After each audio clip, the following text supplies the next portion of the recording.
Guys, welcome to my vlog. So, ang oras karon guys kay 2 o'clock to 10 in the morning. So, nanapunta sayo napunta mata kay tiyoso na tog lantaw tong video nga gihatag sa among professor about the legislative department. So kay mo lagi part of our study kay mag-exam na ta Sabado. Okay. So wala na siya guys, no? So kung ni sakripisyo sa ta karong panahon na. Then ang gahapon kay grabe ni siya guys, no? Mura na mig gikuan ani ron kanang wala na may bibingka ani nga gibali-bali na naay kayo sa ibabaw na poy kayo sa ubos.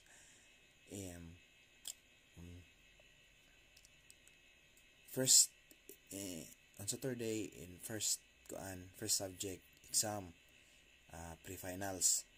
Then sa kuan pod kanang sa ethics namo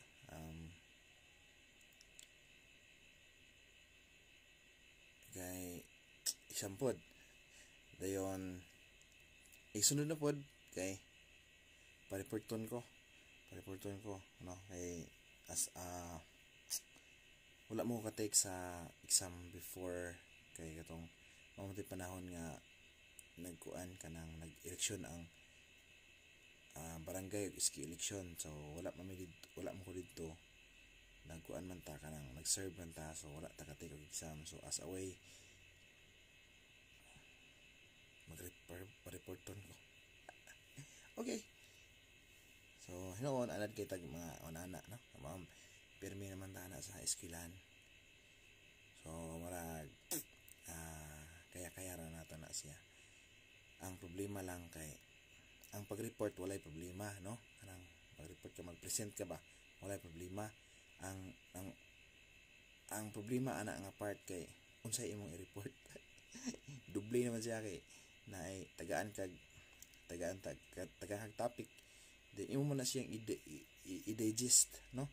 Imo na siyang i-absorb, subtone, comprehend. So that's why magbuhat ka og presentation, imo na po siyang i-digest good. So what mahimo, so we need to understand the topic. So na siya ka challenging siya guys.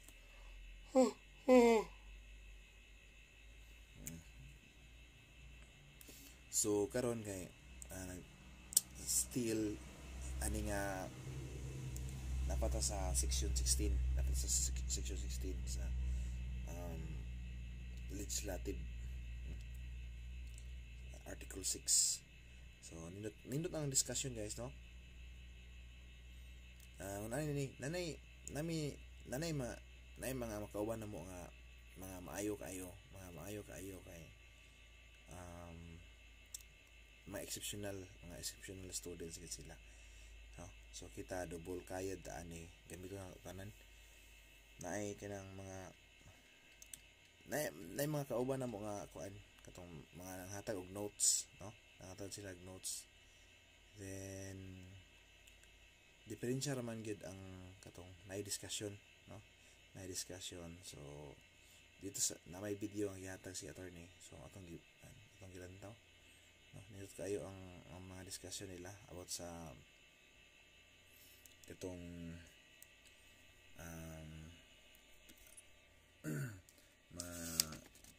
legislative immunity, no?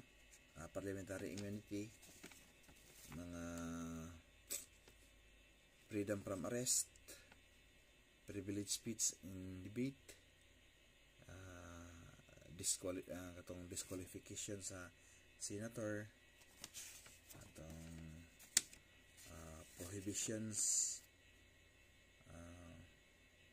prohibitory provisions sa constitution, Article 16 about the forbidden office and the prohibited office. Okay, forbidden and incompatible office. So kuan kay siya kanang gamit kay. Okay, so karon kay na ang discussion ni attorney kay nadapit sa kuan sa internal rules of Congress. So nice kay ang discussion ni attorney Rush, no, Pernites. So na paramlan pagid nato atong pagsabot, no, na mga kaso ni Defensor versus Defensor Santiago versus Ginggona, which is about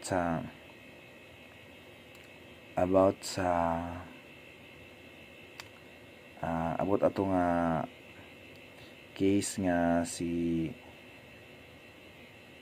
nireklamo si kuan si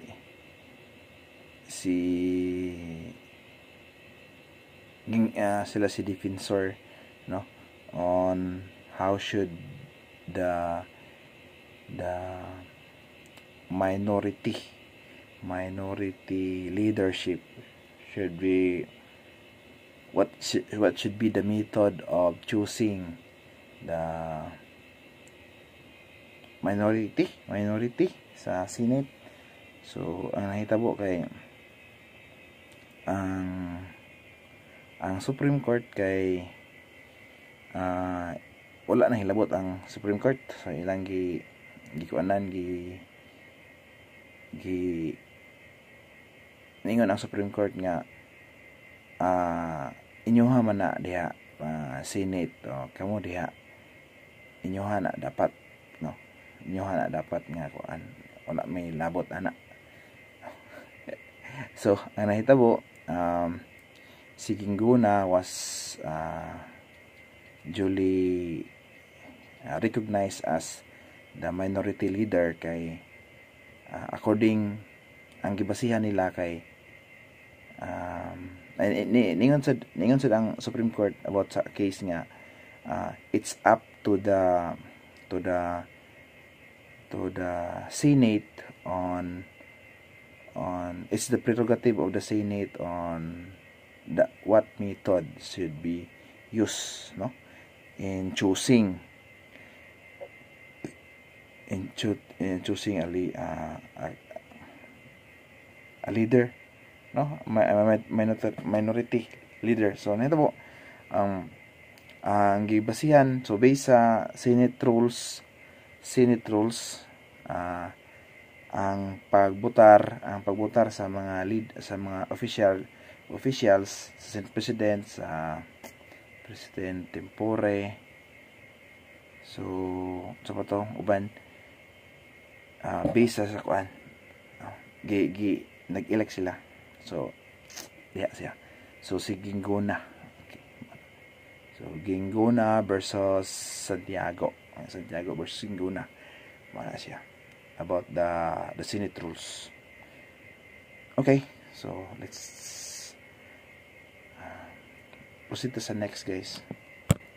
So at least natay ka-answer ba, no? Tira ba ni si Attorney Rush mga questions ni Attorney Rush kay pang kuan kayo. Very sure magawas gini siya, no? So article quorum. So karon kay mag-start mi sa mga quorum.